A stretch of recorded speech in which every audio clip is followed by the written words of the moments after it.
The Subcommittee on Government Operations will come to order, and without objection, the chair is authorized to declare a recess at any time. Before I go into my opening statement, Director Thompson, I want to just say thank you to you and your team who not only made a special effort to come to my district with regards to some of the on-site testing.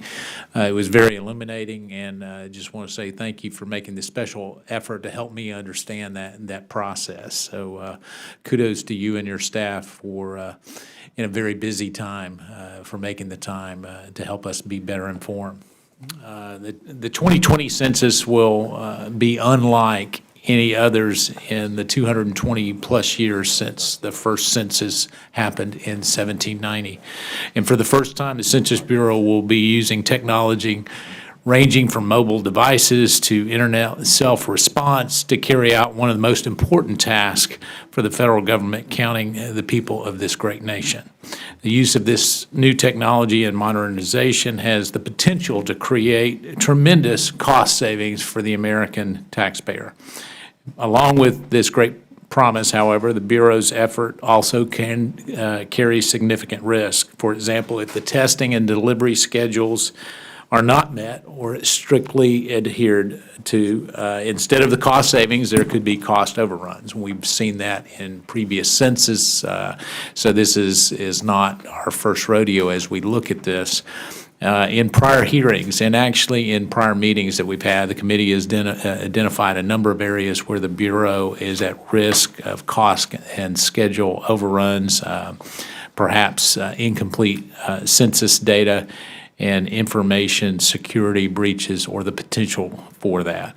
The time is running out to address those. I think we all realize that we're on a critical time mission, and again, want to acknowledge the fact that as we have come together, seeing those issues, it is critically important that we keep all hands on deck. I believe that even though we may have a difference of opinions in terms of the severity of the challenges that face us, that we're committed to do that. And I want to acknowledge that the last meeting that we had here, which was not a public hearing, where many of you here, we had frank discussions and concerns, and yet at the same time, I think we're able to go apart to say that we're committed to making this thing happen, and I'm optimistic that we will be able to do that.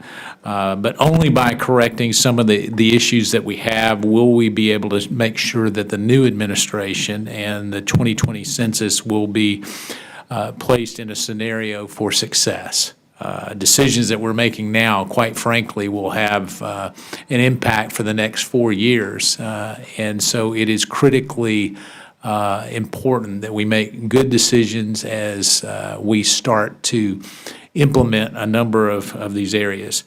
I have some serious concerns, as Director Thompson knows, with the Bureau's contracting schedule for the 2020 systems, as well as their commitment to making those 2020 commitments the highest priority for those programs. The Bureau's modernization effort entails a design, building, delivery, and implementation system of some 52 different systems.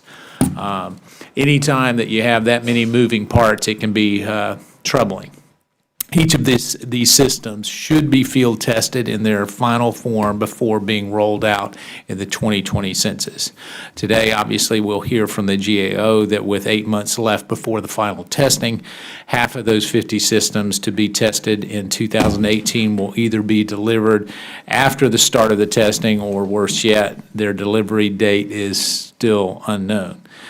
The fact that there is even a suggestion that IT products will go untested is unacceptable. And no system or product, not a single one, can be allowed to be used to collect and process the American public's sensitive personal information without first being tested. Despite the need to test more than 50 systems, the Bureau's recently announced a cancellation of the 2017 field testing operations. And so I look forward to hearing on how we can maybe combine some of those as we start to address some of the issues whether it be testing in a different mode or how we make sure that there is that integrity.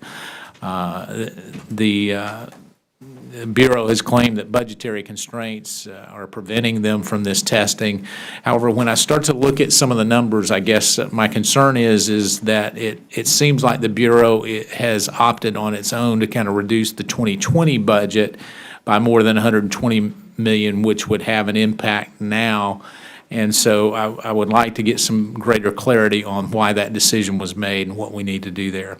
No other program in the Bureau's portfolio is being cut anywhere near that amount. And so I guess to give you an example, the American Community Survey, which is probably the single thing we get the most complaints about as it relates to the census because of the nature of the questions, that program is only being reduced by a mere $3 million. So I want to see where our priorities are as we start to look at it, Director. And the 2020 program should be the highest priority program and should not be shouldering roughly 75% of any anticipated budget reductions. I'd like to thank all of the witnesses for being here today. I believe that we will be able to make some real progress. And with that, I'll recognize the ranking member, my good friend, Jerry Conley, and congratulations on your reelection. You did that in spite of the fact that I endorsed you. Yeah, we have a mutual pact. If it helps him, I'll campaign against him or for him back home, and he's offered to do the same for me. Thank you, Mr. Meadows, and congratulations to you as well. I think this is an important hearing to examine the Census Bureau's 2016 tests for the all-important 2020 decennial census. The decennial census is a cornerstone of our constitutional system. It is used to apportion seats here in the House, to define state legislative districts, and determine school district assignments. Census data helps the private sector make sound investments by identifying unsaturated or emerging growth markets and developing business plans and loan applications. The data also helps Congress make decisions on how to fund special education grants, for example, or provide adoption assistance, or create small business development centers, rural business enterprise grants, and other programs very important to the U.S. economy and its growth. The 2020 decennial census will be the first to embrace information collection technology on a broad scale. According to the Bureau's calculations, the Bureau's information technology plans will make this census leaner and result in $5.2 billion in savings compared to the last census. But those savings can only be effectuated if the Bureau's plans are fully implemented and operate without interruption, and if the Bureau is able to accomplish its constitutional mandate and accurately count all residents. The Government Accountability Office, I'm glad to see Mr. Poner here again, thank you, is advising Congress that it has concerns. They tell us that 25% of households in recent field tests could not be contacted by Bureau enumerators even after 6 attempts. For example, large multi-unit buildings and locked or gated communities were problematic, as one might imagine, as enumerators were unable to enter the property. The Bureau's software also made it difficult for enumerators to leave notes, which would help indicate what time of day a dwelling's resident was likely to be present or not. The Bureau also had difficulty in creating enumerated canvas lists from administrative data, and enumerators had training difficulties, which resulted in diminished performance. Our goal in this hearing is to ensure that the Bureau answers the concerns of the GAO and learns the lessons from its field tests and shares them with us, and fixes problems in advance of the census itself. This subcommittee has a role to play in a successful census, and we're committed to a successful census on a bipartisan basis. We must ensure the Bureau continue to make progress in the next 3 years, improve its policies, procedures, and technology based on information gained in those field tests, and test and retest those improvements before the 2020 census. In October, I joined Chairman Chaffetz and Ranking Member Cummings and Chairman Meadows of this subcommittee in inquiring on the status of the critical IT decisions related to the 2020 census that had yet to be made and the Bureau's overall preparedness for the census. We were pleased to receive a quick response and will continue to work with the Bureau to ensure that the CEDC CAP initiative stays on schedule. The Bureau has been making progress. It recently hired a new Chief Information Officer, Mr. Kevin Smith, who is with us today. The presence of Mr. Smith in an office that has been without a permanent leader for nearly a year is finally a welcome sign. While he has only been in the position for a few months, I look forward to hearing the steps he's taken to improve the Bureau's IT infrastructure and how he proposes to implement FATARA, also known as Conley ISA. Again, I want to thank you, Chairman Meadows, for calling this hearing and keeping us focused on the importance of the subject matter. And I yield back. I thank the gentleman, and I will hold the record open for 5 legislative days for any member who would like to submit a written statement. We'll now recognize our panel of witnesses. I'm pleased to welcome the Honorable John Thompson, Director of the U.S. Census Bureau. Welcome, Mr. Director Thompson. Mr. Kevin Smith, the Chief Information Officer at the U.S. Census Bureau. Welcome, Mr. Smith. Mr. David Powner, Director of Information Technology Management Issues at the U.S. Government Accountability Office. Welcome. And Mr. Robert Goldenkopf, Director of Strategic Issues and Census Issues at the U.S. Government Accountability Office. Welcome.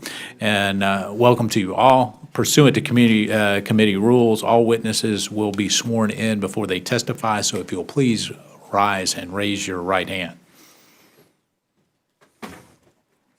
Do you solemnly swear or affirm that the testimony that you are about to give will be the truth, the whole truth, and nothing but the truth?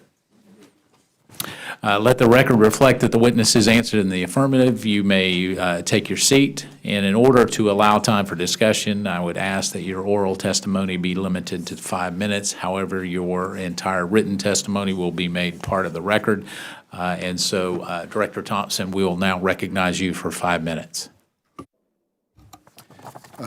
Good morning, Chairman Meadows, Ranking Member Connolly, and members of the subcommittee. I appreciate the opportunity to update you on the 2020 census. In June, I testified that we were on track to execute a census that is innovative, efficient, and accurate. Since then, I've appreciated the many opportunities to engage further with you, Chairman Meadows, as well as other committee members and committee staff.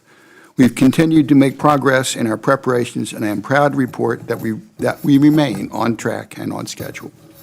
The last time I testified, we discussed the Census Bureau's integrated master schedule for the 2020 census, and we provided the committee with a copy of that schedule. Our operational plan for 2020 includes 350 design decisions. As of right now, 259 of them, or 74%, have been made, and we are on schedule for making the rest. We update the GAO on the schedule every month, and I would be happy to provide those updates to you and your subcommittee as well, to further assure you that we are ready and on time with our systems and operations. As described in my written testimony for the record, the Census Bureau is pursuing 4 key innovation areas that will make it easier for people to participate and save taxpayers more than $5 billion. And census tests are critical as we work to implement these innovation areas. We learn what works and what doesn't, and we make adjustments. Most recently, we completed our 2016 census test in Harris County, Texas, and in Los Angeles County, California. We tested core census operations, including how we process, store, and protect the data we receive from respondents.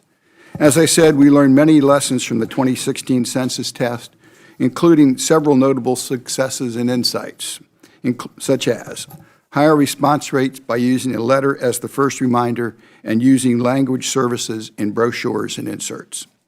As in past census tests, we successfully matched a large majority of respondent addresses to our address frame with non-ID processing methods. We expanded language support services to include Chinese and Korean. We used administrative records and third-party data to reduce the non-response follow-up workload for vacant and occupied addresses. We implemented staffing ratios that increased the number of enumerators per supervisor. These staffing ratios were successful due to increased automation.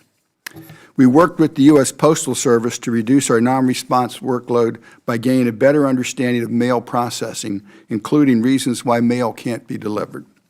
And finally, we improved optimized assignments and routing for our enumerators and our use of smartphones for data collection. Just as important as the successes, we identified areas that need improvement. These areas, which are described in detail in my testimony, include better training for enumerators, better procedures for enumerators in multi-unit structures, enhancements to the proxy interview process, and continued development of closeout procedures for data collection operations. We are already implementing what we learned from the 2016 census test and will continue to do so to prepare for the 2018 end-to-end test.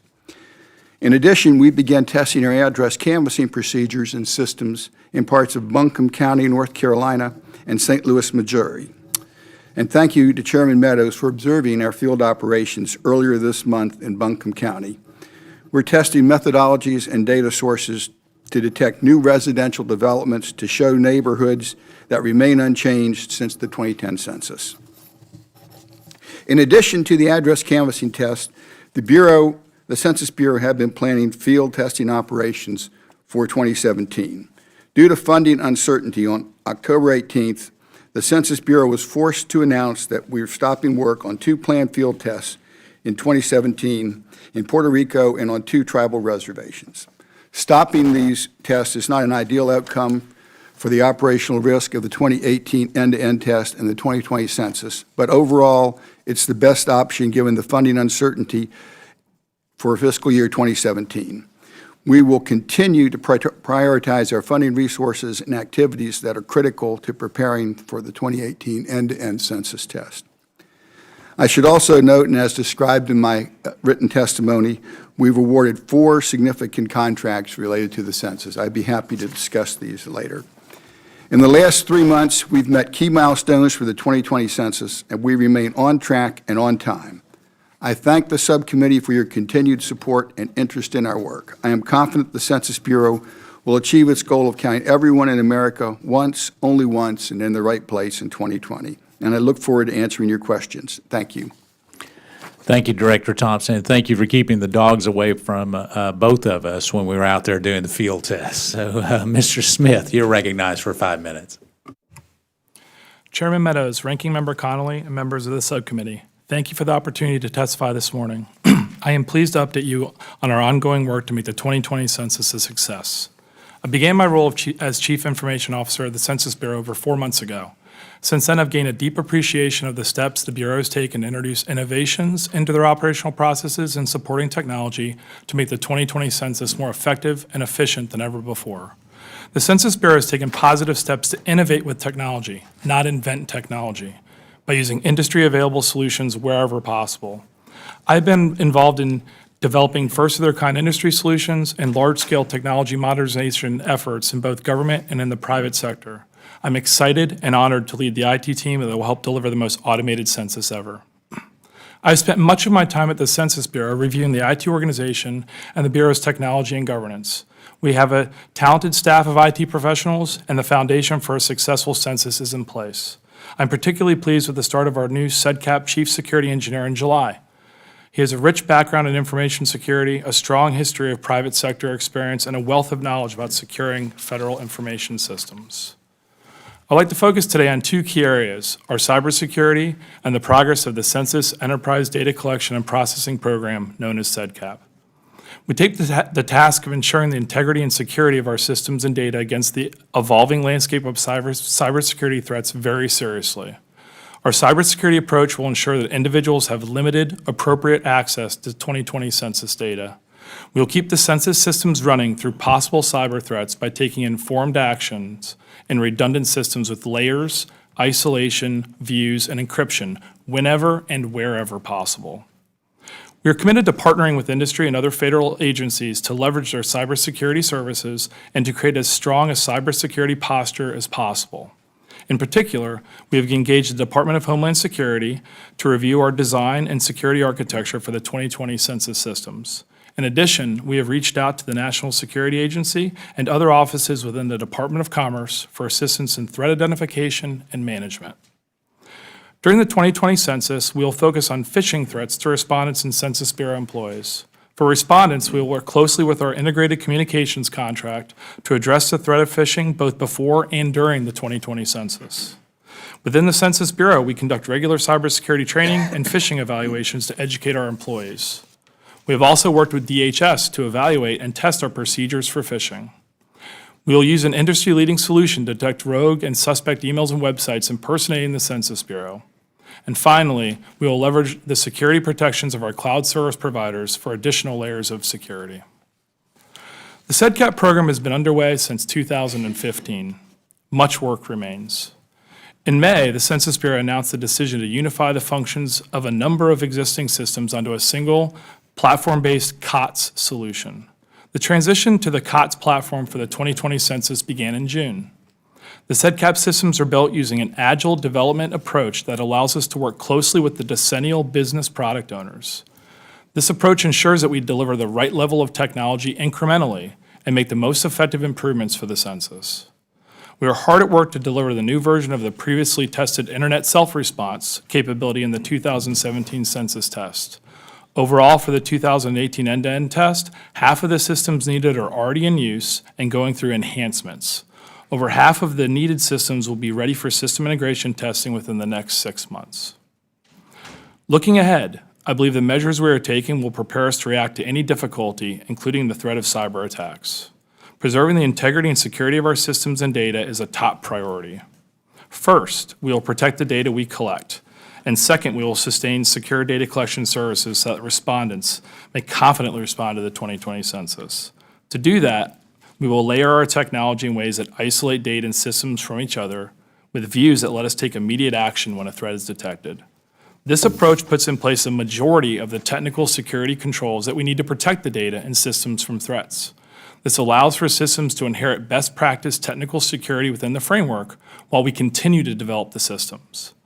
GAO recently expressed the importance of engaging service providers and the IT vendor community to help mitigate risk, and I completely agree with their recommendation. With the continued hard work from our team and congressional support, I am confident the Census Bureau can achieve our objectives. I look forward to discussing other aspects of our planning for the 2020 census with you. I am grateful for this opportunity to testify before the subcommittee, and I'm pleased to answer any questions you have. Thank you. Thank you, Mr. Smith. Mr. Powner, you're recognized for 5 minutes. Chairman Meadows, Ranking Member Connolly, and members of the subcommittee, thank you for inviting us to testify on the Bureau's plans to deliver, test, and secure key technologies for the 2020 census.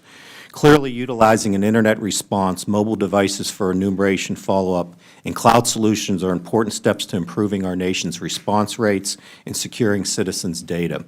However, the Bureau has a history of poor IT delivery, and many of the broader IT initiatives this committee has focused on during this Congress are major challenges at the Bureau, including appropriate CIO authority, delivering incrementally, having the right governance and accountability over IT acquisitions, and securing systems and information.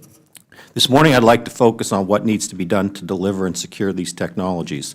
First, integrate IT deliverables with the 2020 schedule. My colleague Carol Harris made this point repeatedly before this committee at prior hearings, and this is still clearly a major issue since several of the IT schedules are still being developed. Clearly, schedule risk is a bright red risk at this point. Oversee delivery and readiness of the 50-plus systems. The Bureau needs to deliver about 50 systems to be included in the 2018 end-to-end test starting in August of next year. I have a figure in my written statement that shows half of those systems are to be delivered after the start of the end-to-end test or that they lack firm delivery dates. Clearly, the 12 projects associated with CEDCAP, including the internet response capability, mobile devices, and the centralized operations component, are critical systems. A key question with CEDCAP commercial products is the amount of customization that the Bureau plans. Modifying these products will have cost and schedule implications that we plan to monitor closely. Next, they need to oversee integration activities. An integration contractor recently began work in October. The contractor is responsible for delivering and implementing a decennial system of systems. The staffing plan here includes hundreds of contractors and a cost of about $900 million. The contractor acknowledges that key risks are schedule, scalability, and security. Currently, they are working on detailed schedules. It is very important for the Bureau to oversee this contractor's work and the associated costs. Currently, the Bureau is expanding its program management office by about 40 staff to do so. We think this is very important, but also very late in the game to be doing so. Next, they need to make decisions on infrastructure. And the integration contractor is working on an analysis of infrastructure needs. Decisions need to be made on data centers and security operations centers. Next, they need to improve IT governance. Overseeing the delivery of the 12 SEDCAP systems, the additional 40 systems, and the integration and testing activities is extremely important. The Bureau has several governing boards to do this, including the SEDCAP and 2020 executive steering committees. Most of this is the direct responsibility of the 2020 office, not the CIO. This is another instance, Mr. Chairman, where the delivery of key systems is not under the direct authority of the CIO. Mr. Smith, though, to his credit, has assured us that he can manage risk associated with IT through these governing bodies. We hope he is right, and we'll be continuing to monitor this for the committee. To do so, we'll need meeting minutes of these governance bodies, and even better yet, would like to be observers at key governance meetings. To the Bureau's credit, we like agile development, commercial products, and using an integration contractor that does include subcontractors with prior Census experience. However, Mr. Chairman, I'd like to point to a hearing you and Chairman Hurd, along with Ranking Member Kelly, held this summer on 18F and the digital service teams. And I wonder why these private sector experts are not engaged with the decennial IT deliverables. Clearly, the Bureau could use help in this area. Turning to security, the Bureau needs to continue its diligence in this area since it has been the target of recent data breaches, although it has been reported that no personally identifiable information was compromised. Moving forward, we have ongoing work that will focus on the Bureau minimizing the threat of phishing, securing 300 mobile devices, securing cloud services, and properly configuring the 2020 systems. A key oversight area for this committee will be the authority to test and operate the many systems associated with the decennial. In conclusion, there is a lot to do over the next 9 months leading to the end-to-end test, and not everything is completely decided or defined. Decisions, delivery, integration, and testing needs to occur and needs to be closely monitored. In addition, the IT costs of the decennial needs much more transparency. Right now, the total cost of the decennial is not, IT cost for the decennial is not clear, but we will be getting you solid numbers with our upcoming review. Look forward to your questions. Thank you so much. Mr. Goldenkoff, you are recognized for 5 minutes. Chairman Meadows, Ranking Member Connolly, and members of the subcommittee. Thank you for the opportunity to be here today to discuss the Census Bureau's preparations for the 2020 census. As you know, to help control costs and maintain the accuracy of the next enumeration, the Bureau is planning to employ new procedures and technology that have not been used to a large degree in prior decennials, if at all. While the Bureau estimates that its planned innovations could save as much as $5.2 billion compared to a repeat of the approach it used in 2010, those same innovations also introduce new risks. As a result, it will be important to thoroughly test the operations plan for 2020 to help ensure that they will produce needed cost savings, function in concert with other census operations, work at the scale needed for the national headcount. The Bureau's failure to fully test some key operations prior to the 2010 census was a key factor that led us to designate the 2010 decennial a GAO high-risk area. In my remarks today, I will provide some preliminary observations on 2 such tests occurring this year: the Bureau's test of non-response follow-up operations in Los Angeles County, California, and Harris County, Texas, and the ongoing test of address canvassing procedures in Buncombe County, North Carolina, and in St. Louis, Missouri. I will also discuss some key lessons learned from the 2010 census that can be applied to the Bureau's preparations for 2020. The 2016 test of non-response follow-up operations, where enumerators visit households that did not respond to the census, generally proceeded according to the Bureau's operational plans. However, preliminary data at both the Harris County and LA test sites indicate that the Bureau experienced a large number of non-interviews, as much as 30% of the workload, where either no or insufficient data were collected. Bureau officials are not certain why there were so many non-interviews and are researching the potential causes. Going forward, it will be important for the Bureau to identify and address the factors that contributed to the non-interview rate, as they could have implications for the cost and accuracy of the final population count. Our preliminary observations also revealed that refining some key enumeration procedures could produce additional efficiencies by enabling the Bureau to be more responsive to situations enumerators encounter on the ground. These refinements include providing more flexible access to recently closed incomplete cases, improving communication with managers of multi-unit properties to better coordinate enumerators' visits, and improving the ability to update the automated case management system with information on the best time of day to visit households. Meanwhile, in Buncombe County, North Carolina, and in St. Louis, Missouri, the Bureau is testing new procedures for building its master address list for 2020. The Bureau plans to employ aerial imagery, street imagery, and address file data from state, local, and tribal partners to update address and map information. The goal is to limit the more expensive and traditional door-to-door address canvassing only to those areas most in need of updating, such as areas with recent housing growth. The Bureau anticipates that by using this new or targeted approach, just 25% of housing units will require field canvassing. While this initiative shows promise for controlling costs, the Bureau has identified a series of risks that could affect its cost or quality. These risks include, for example, locating hidden housing units such as converted garages and basements, and monitoring changes in housing stocks. In summary, while the Bureau has made considerable progress in developing more cost-effective enumeration procedures, a number of risks and uncertainties remain, and key lessons learned in planning for the 2010 headcount can enhance the Bureau's readiness for 2020. Based on our prior work, these lessons include ensuring key census activities are fully tested, developing and managing the enumeration on the basis of reliable cost estimates, and sustaining workforce planning efforts to ensure the Bureau has the optimal mix of skills to cost-effectively conduct the enumeration. Chairman Meadows, Ranking Member Connolly, this concludes my remarks. I'll be pleased to respond to any questions that you or other members of the subcommittee might have. Thank you all for your testimony. So the chair recognizes himself for a series of questions. So, Mr. Smith, let me come directly to you, since it seems that a lot of this is falling in your area. And Mr. Powner talked about your assurances with regards to a couple of areas where you don't have the direct authority but believe that you can deliver. How do you do that when things go wrong? And I guess my concern is when everything's going right, there's enough people around to take credit.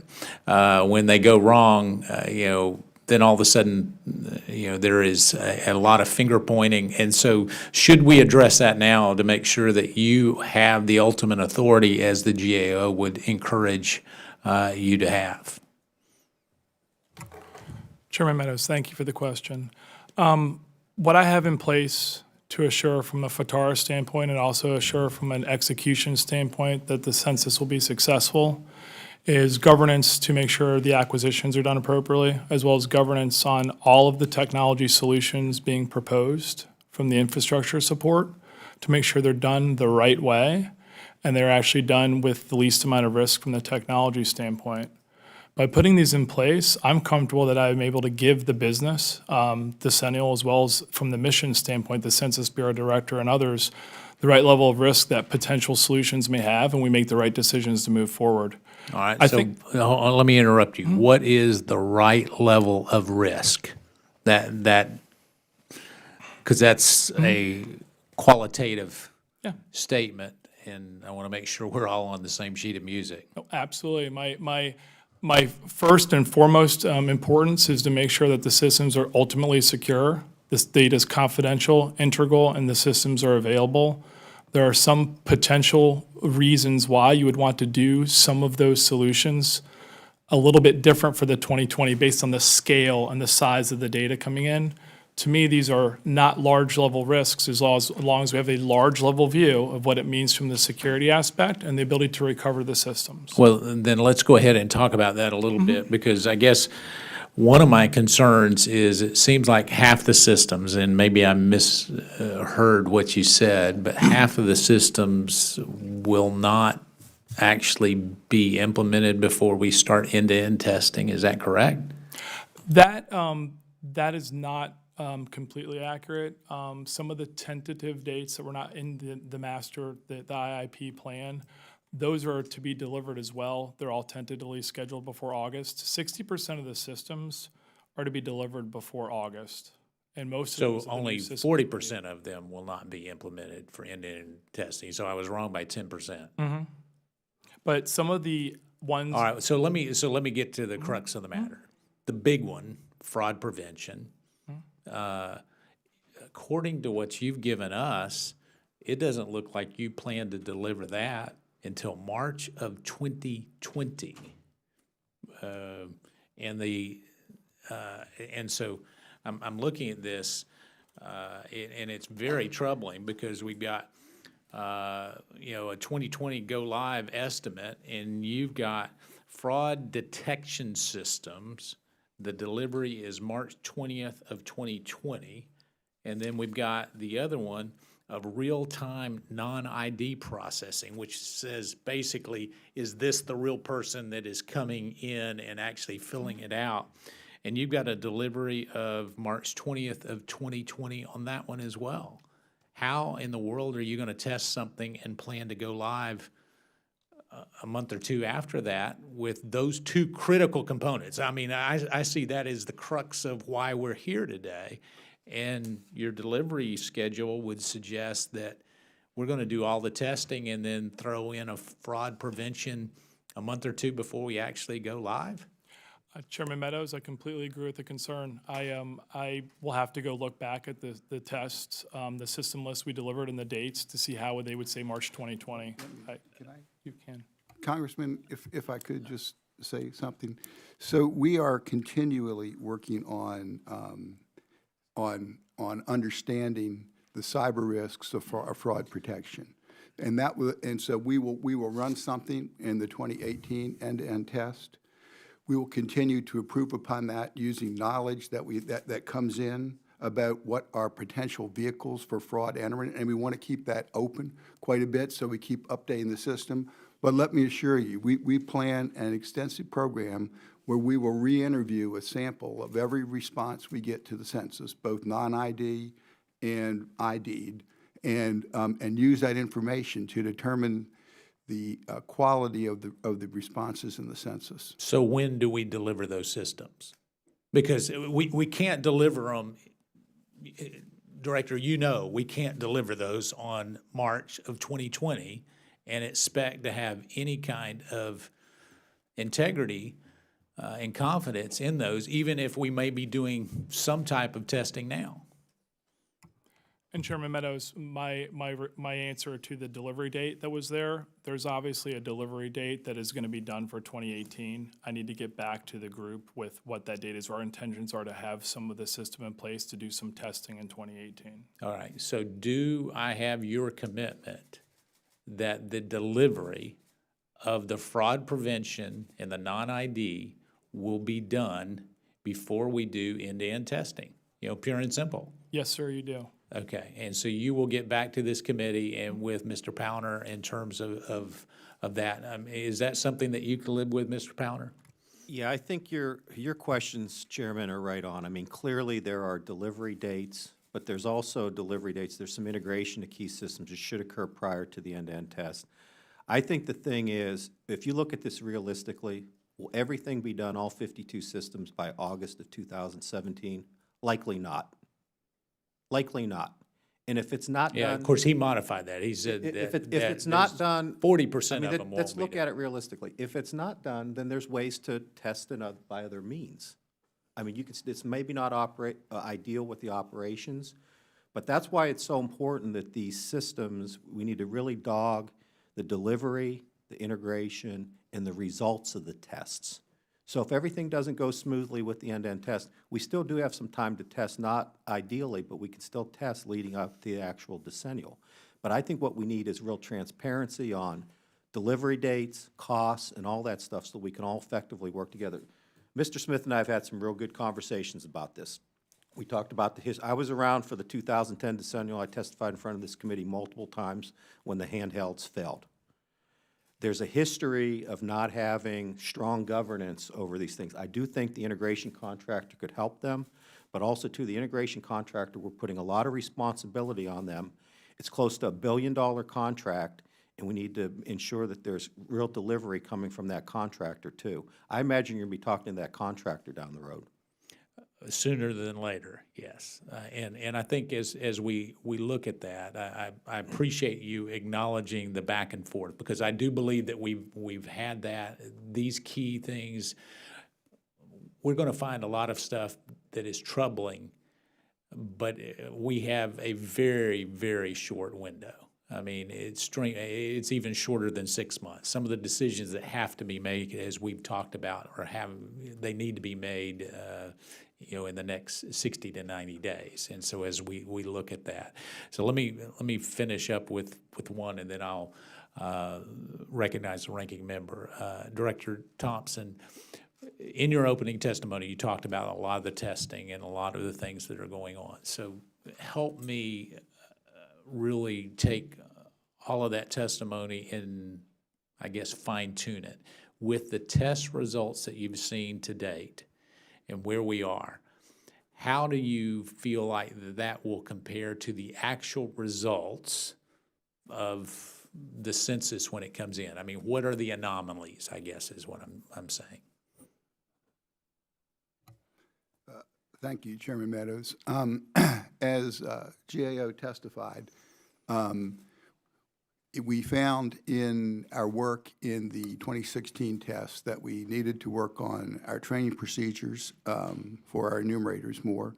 We need to do more work on preparing to enumerate in multi-unit structures, and we need to do more work on what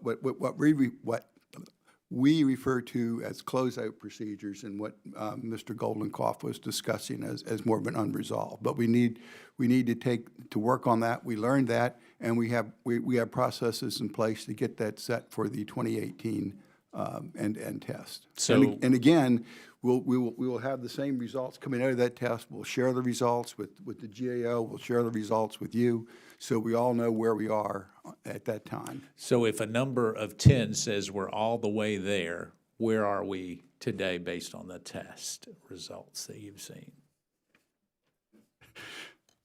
I'm just smiling because the last time I did probabilities, I got in a lot of trouble. But I would give it an 8. Okay. Thank you, Director. And the chair recognizes the gentlewoman from New York, Ms. Maloney, for.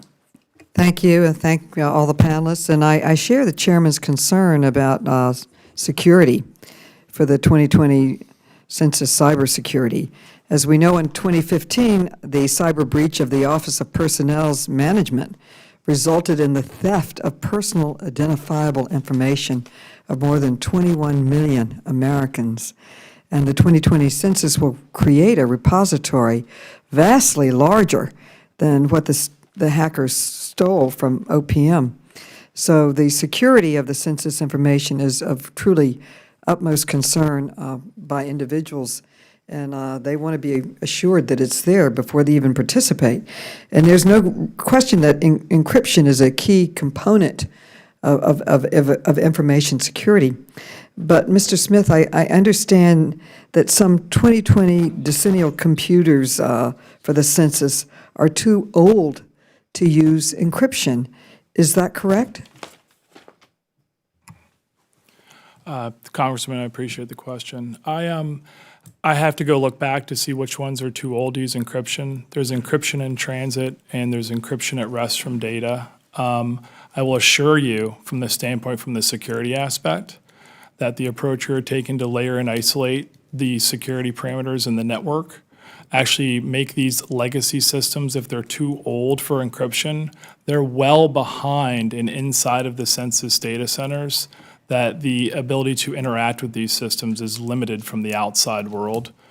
From the data collection aspect, when people are responding to the internet site, we're taking very specific and intentional steps to make sure that that data is well protected and safeguarded and secure, which these systems you mentioned that wouldn't apply to if they're too old, quote, to go through encryption. I'd have to look at that, though. Well, I think it'd be important to get back to the chairman, a listing of how many of these computers and their systems are too old for encryption.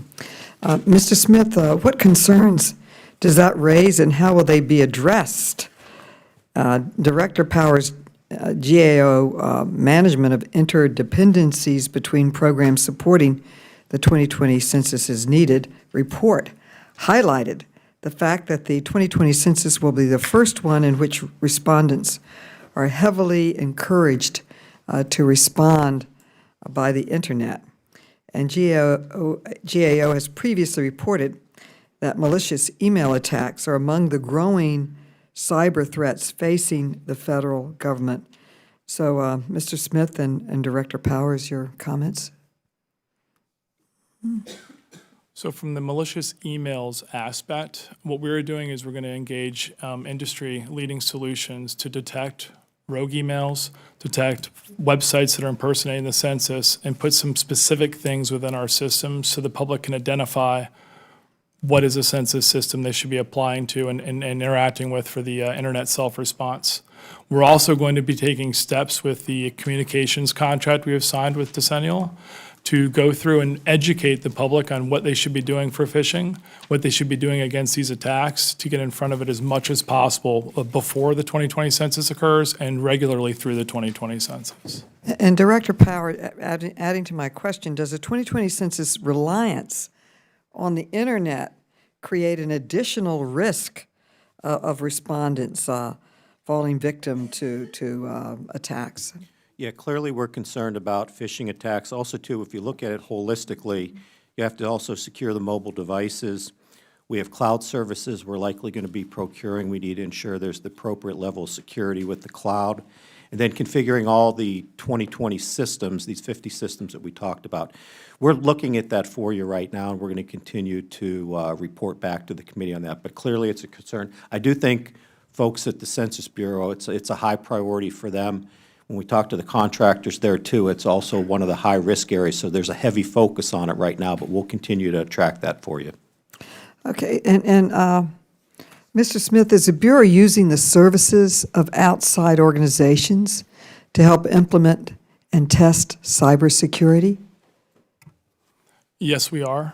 We're using outside resources, Department of Homeland Security. We're also using industry-leading companies to help evaluate our security architecture, as well as test the vulnerabilities and test the penetration, which basically means attempt to break through the architecture we've designed for the 2020 census systems.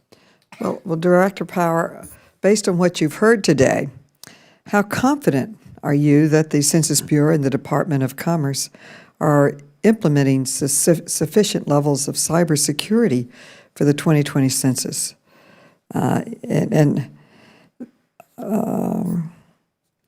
Your report showed that there are many intelligence challenges because of the new technologies. Clearly, what we'll be looking at, I think the penetration tests that Mr. Smith mentioned, we want to look at how complete those are, what the results are. And I mentioned my oral statement, too. I think a key oversight area for this committee is the authority to operate signature on all these systems.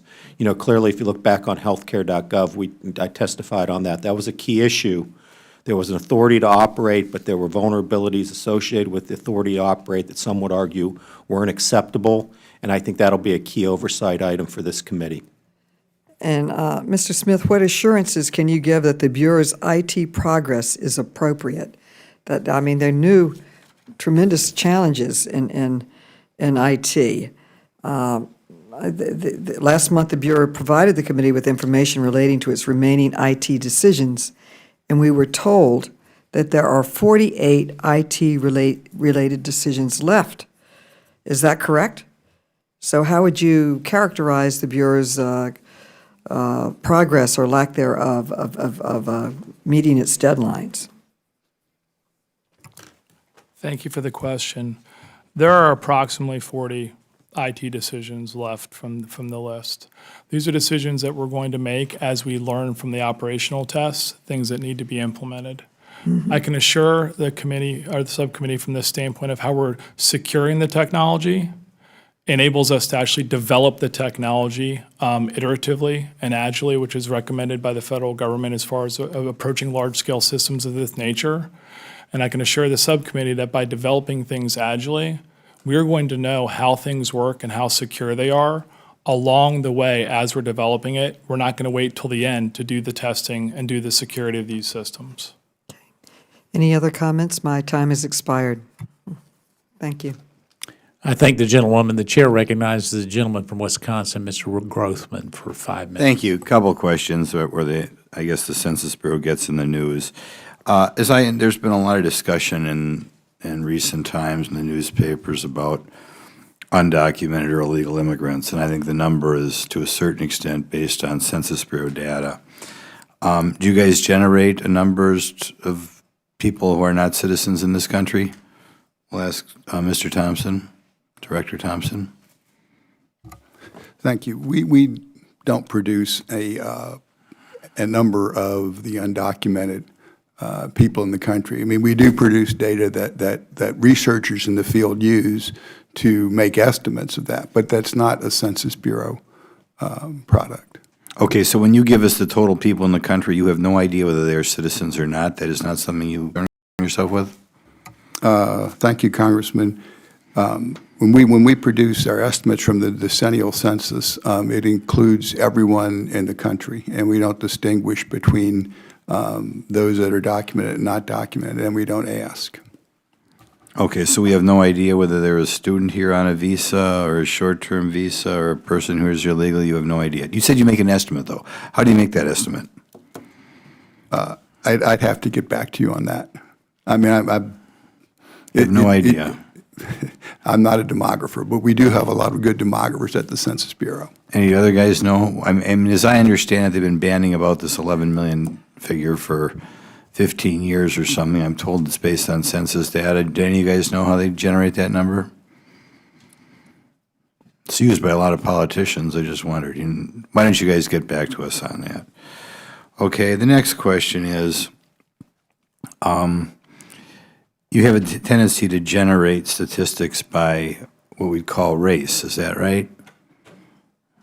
We do provide statistics by race. And how is that determined? The race of is it all self-identified, or how would you define, given that in today's world we have more and more, I guess we should call biracial people, how do you generate those numbers? First of all, give me the breakdown on the different races that you try to identify. So we follow the guidance of the Office of Management and Budget and establish the racial classifications that are used in the United States.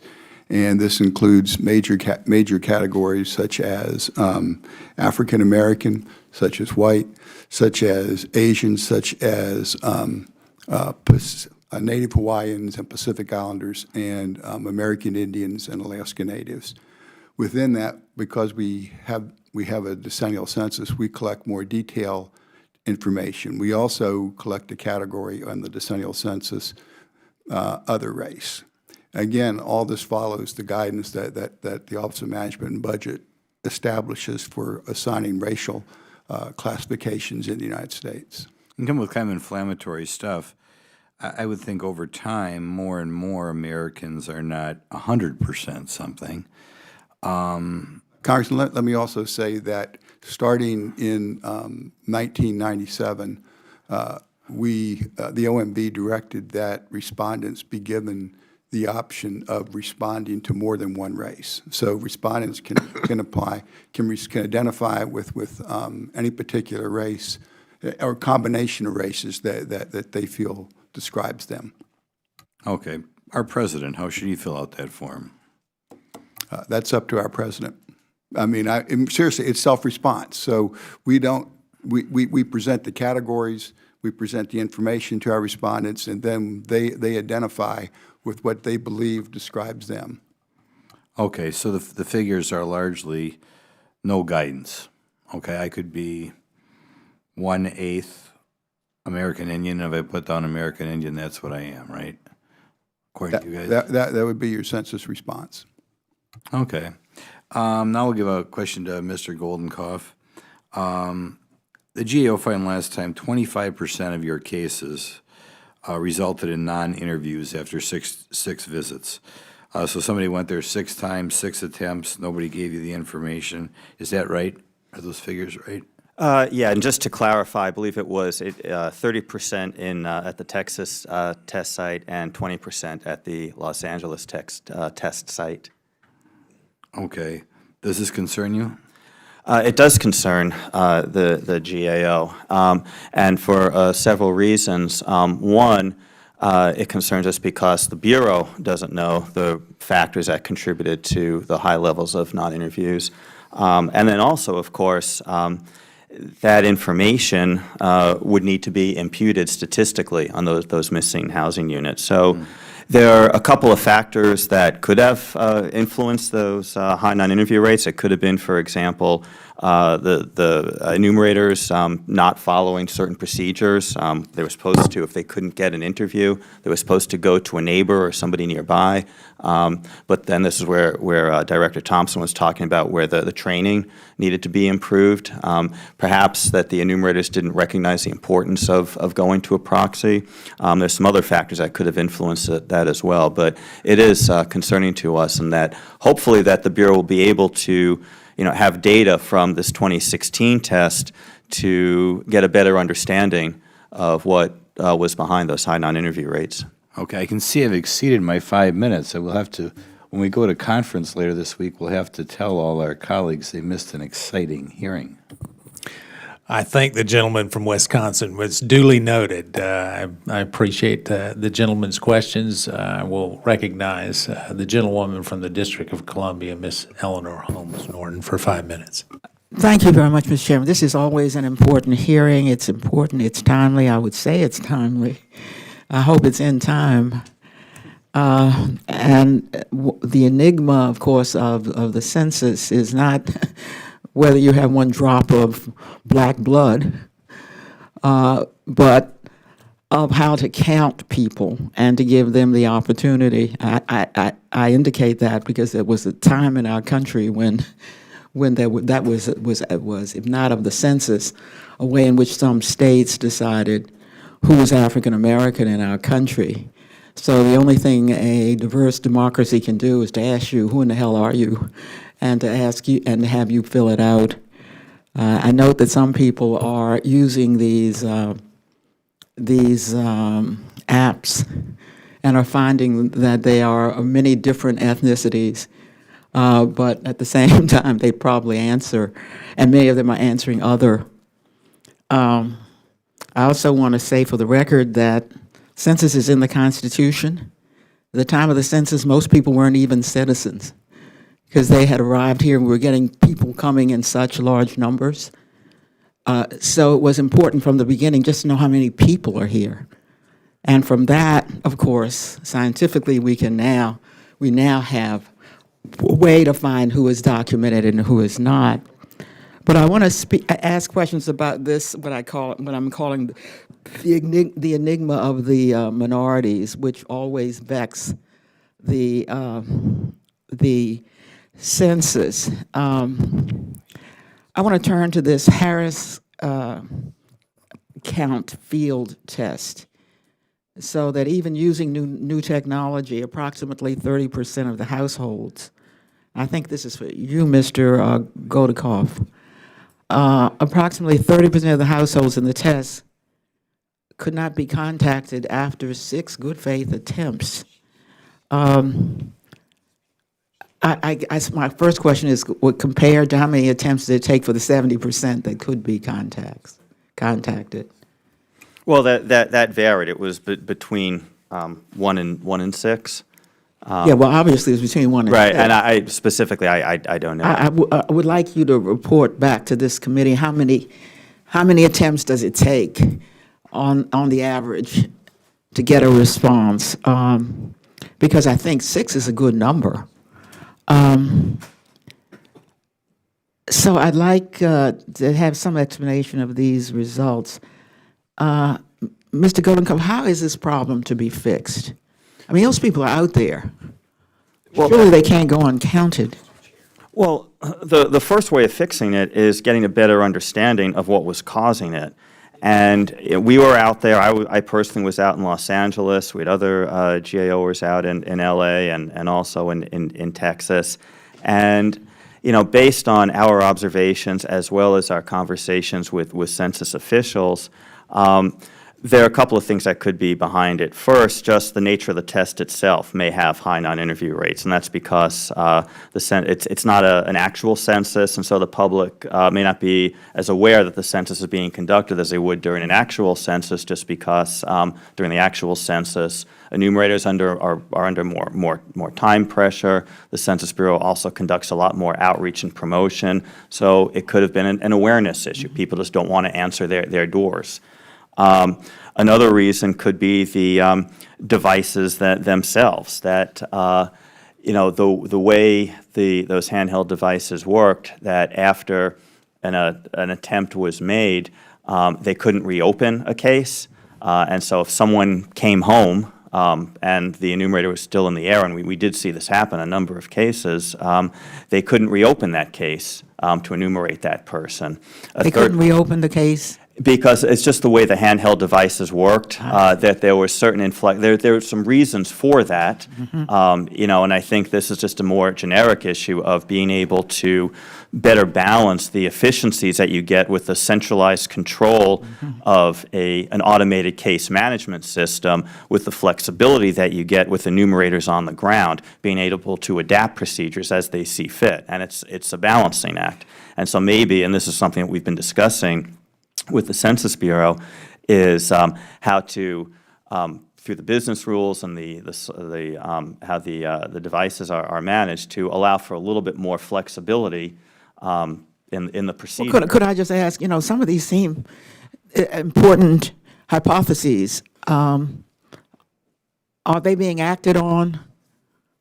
They seem to be a warning sign. Congresswoman, those rates are unacceptable for the 2020 census.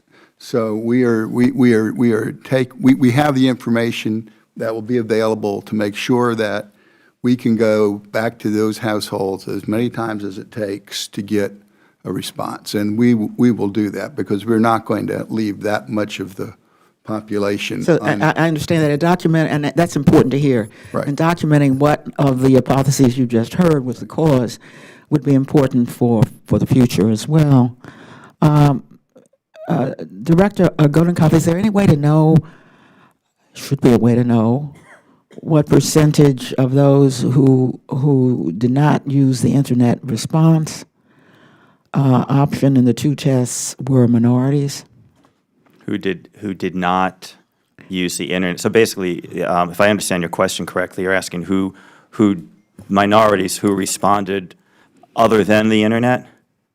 Who did not use the internet response, who did not use the internet response option in the 2 tests. I'm talking about this test and this Harris Count field test. Right. How many were minorities? That would be something that the Bureau could determine. Congressman, we have that information, but let me say that for 2020, we aren't offering the internet as the only response option. So in 2020, for the first time, people can call up and give their interview over the phone. Also, we do know that there are a number of people, a number of communities where they don't want to respond by the internet. So we will be actually mailing out a questionnaire directly to about 20% of the households in the United States, based on information we have about what kind of method they would prefer to respond. Well, the new technology may have gotten in the way here of getting an accurate account of people, particularly undocumented people or people who are leery of responding to people who open the door. I mean, yet you did the field test using new technology. Was it to see whether new technology would be more efficient, would work? So our philosophy. You didn't use enumerators in this field test? We used enumerators, Oh, you did? certainly. Oh, of course. In this field test, the Harris We count field certainly test? did. We certainly did.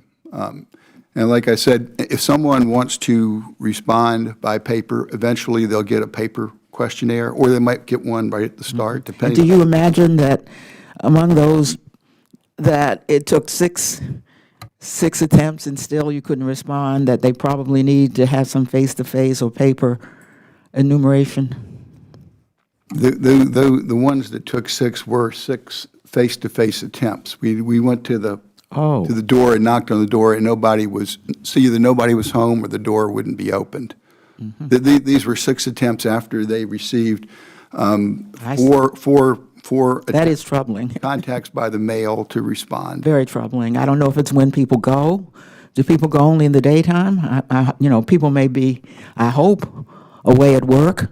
Mr. Goldenkoff? Well, yeah, and I think that is one of the points that we made in my statement, is that being able to leverage the knowledge that the enumerators see on the ground. And for example, one of the things that we saw time and time again was that enumerators would start their assignments about the middle of the afternoon, for example, but a lot of people aren't home. But then at the end of the day, they'd be finishing up around 5 o'clock when people were returning home. They could not reopen those cases. And we saw this in multi-unit dwellings. This is a huge error. Well, This late in it the wasn't, game. this is something that this is what you learn by testing. Oh, my that- God, we've had, we either have had two-parent families where both go out to work, or single-parent families where we hope somebody is working for a very long time, and the notion that we don't know that people aren't home in the middle of the day? If I might. Yes, sir. In previous censuses, what we would do is we would give an enumerator a stack of questionnaires, and we would tell them to go out and get those questionnaires enumerated. We had no idea of what time they were going out, or when they were going, or where they were going. Now, we do have the ability to know when they're going to a house, and we have the ability to tell them they can't go during the day, and they have to go in the evening. So we do have that ability now. Yeah, but this that is we very didn't have important. before. I would hazard a guess. I do have one important question, if I can go before this. I would hazard a guess that most Americans are not home in the middle of the day if they're fortunate enough to have a job and have children, or if they have children and they're in school. And I don't know why enumerators wouldn't begin later in the day if we want an accurate census. Well, in many cases, they did, and this is just, it all comes down to local knowledge, because we also saw examples where people worked the night shift, and the best time to get them was the middle of the day. But one of the things, and this is where the need for that flexibility comes in, is that even though they could not leverage in a very centralized way, an enumerator could write in, come back at 6 p.m. tomorrow, it was not managed centrally in a very good way, and that's what needs to be improved. I think that there were procedures to do that, but it just didn't happen as often as it And should. I see the need the need for central management of the system, along with the flexibility you're speaking of. I do have to ask about what I believe is really a constitutional question, and that is prison gerrymandering. A huge distortion of the count because, for example, big cities will rarely have a prison in the middle of the city, and so it'll be in another area less populated. This is going to court. Recent cases have held that prison gerrymandering violates the Constitution. I hope we are finally going to settle this. But the Bureau recently put out a request for comment on its residence criteria, and here I'm going to quote what you said. The usual residence for counting purposes would be the prison in which the inmate is held. Now, some states have moved forward to correct this huge distortion that can affect everything from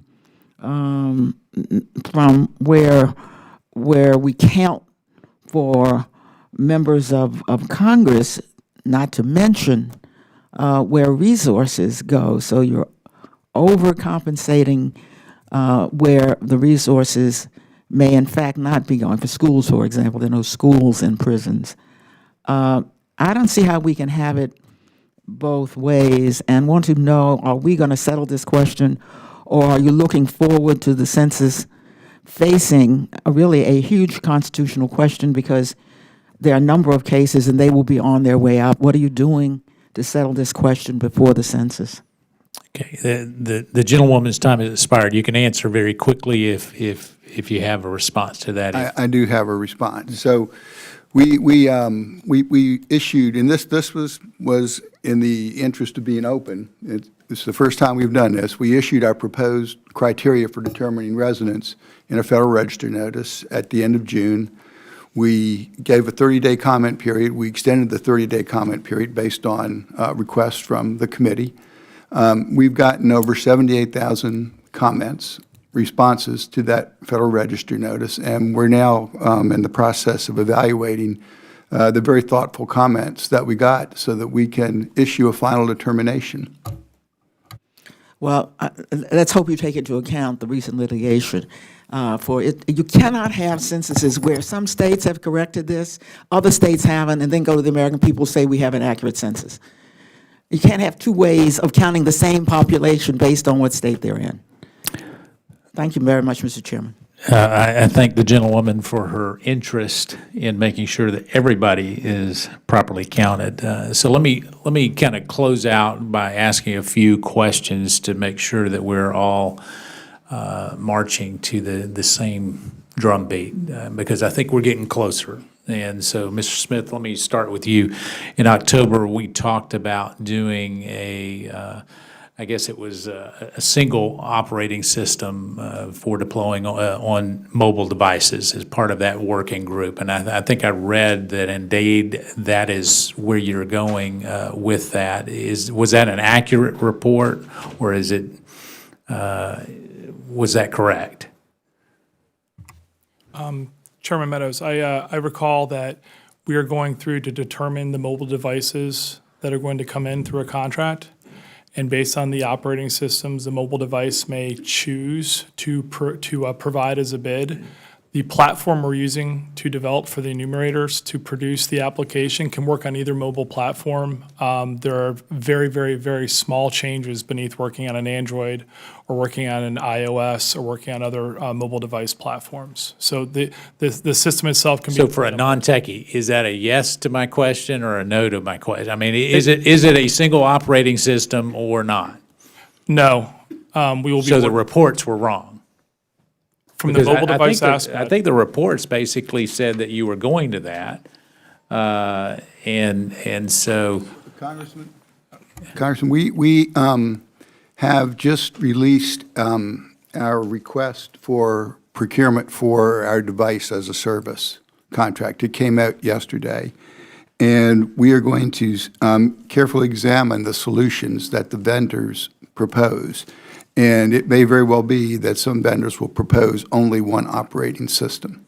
And that would I understand what they're going to, what are you going to require? I mean, they'll propose a lot of other things. I guess here was my concern is as we get to these different devices, and I talked to you about having one operating system on one and another on another, you're going to create the potential conflict there.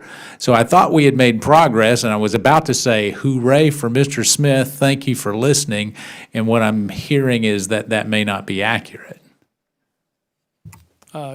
Yes, sir. The system itself is portable. It's like running Microsoft Word on an Apple computer or running it on a Microsoft computer. That version of the word processing software works on both. I'm comfortable with picking this industry leader to help produce the application, that their application works on Android, works on iOS, and we'll be able to work with whatever comes back from the device as a service. So I guess it was an article by Phil Goldstein in FedTech. Were y'all familiar with that? Maybe we follow this stuff closer than you do. So it said Census Bureau plans to go mobile and rationalize their device portfolios, and it just talked about a device footprint. So perhaps we can clear it up. I still have great concern if we have different operating systems. So the October meeting, that concern still stays there. So if you'll just let me know as the procurement director, Thompson, gets a little bit what you're going to anticipate from our vendors. Mr. Powner, let me come to you, because some of these timeframes, and according to Mr. Smith, we're talking about 40% of those systems not being in place for end-to-end testing. Is it possible for you to identify what systems could be de-scoped and would be appropriate to be de-scoped if the mission is too great? I think the key question on the de-scoping, and this is something we've talked to Mr. Smith about, is understanding what the critical path is. Not all those 50 systems are on the critical path, so there is a critical path. I mean, sure enough, the internet response and the mobile devices and the centralized, there's some things that are very big and important, right? We know those are on the critical path, but identifying everything on the critical path and then looking at potential de-scoping, you don't want to de-scope items on the critical path. Right now, with the integration contractor and the integration tests, I think that's a TBD, everything that really is on the critical path. So that's a key question about what's on that critical path from an integration point of view. So would you agree with that, Mr. Smith? Yes, sir, I can. All right, so if you agree with that, then can you report back to this committee by the end of this year? And so I would say by the December 31st, with what I would call is a critical path analysis. A is critical path, we got it, these are must-haves. B would be, yeah, it's critical, these are nice to haves, but and C, it's not part of the critical path at all, so those would be subject to de-scoping, as Mr. Powner talked about. And sir, I'd like to also address in the conversation we'll have with GAO, it comes down to the context of the systems too, as Mr. Powner discussed. Data collection is utmost of importance. Those systems are prioritized and being done. Some of the things that are done after August are things that can, by time frame, be done after August, and some of them are enhancements to existing systems like paper collection. So the context of the systems will also play in. Well, and what I will ask on that A, B, and C, if you will put in parentheses T next to it, if it's a timetable initiative that makes it perhaps less critical in terms of our end-to-end testing or where it is, because I need to know what your thinking is on this. Well, this is not critical because we can deal with it in November of 2019 versus this is just not critical. Does that make sense? Yes, it does. Okay. All right. So Director Thompson, let me come back to you in terms of budgets on two different questions. So Ms. Holmes Norton was talking about going from internet to paper and phone. If there is a disproportionate share of those that respond by phone or paper, some other collection mode, how does that affect the budget, and will that affect those numbers adversely in a significant way? Right now, we have estimates of getting about 63.5% response in directly. It would cost more if more people preferred paper and more people preferred telephone, but it would certainly cost more if people did not self-respond at all, and we had to go out and do the non-response follow-up. So we do plan for contingencies in 2020 to allow us to be able to both fund and process if we get more paper or if we get more telephone calls. So that's in our contingencies for the 2020 census. So can you provide to this committee then, and I won't fine-tune it too much, but for each 2% miss in that 63% response rate, financially, what does that mean? All right, so we won't do 1% or 0.5%, but we'll assume that you've missed it. So typically what we've done, and we'll do this again, is we've said for every percent of increased non-response follow-up, this is the marginal cost increase. All right, so you'll do it for every, I was going to give you a break there, and Mr. Goldenkoff is sitting there shaking his head yes. So so you'll submit that to the committee so that we have an expectation from a budgetary standpoint? Yes. All right, so let me talk about priorities. and I mentioned it in my opening statement with the reduction in the 2020 budget and what that's done in priorities. Would you not agree that the most important aspect of your job is the 2020 census, is the highest priority out of everything that you do? I would agree, Congressman. It's a constitutional mandate. But having said that, when we made our decisions for the 2017 budget, we looked at both making sure that we could deliver a census in 2020 that would be cost-effective and innovative and on track, and at the same time maintain the important data we produce on the economy and and give to federal agencies. I was trying to give you a softball, Director Thompson, and your response is a swing and a miss. I was anticipating where you. Yeah, I'm sure that you were. So let me be very clear. If we're going to cut the budget, it doesn't need to be cut from the census. It needs to be cut from other areas of responsibility, from my perspective. And then you've got an open door that I'm willing to go to the appropriators and I'm willing to advocate on your behalf. But if we're fully funding the other operations and we're not fully funding the 2020, I'm not going to get calls on whether the other aspects of your job are done or not when they don't get fulfilled as much as I would the 2020 census. Do you understand the importance of it from my standpoint and Ranking Member Conley's standpoint?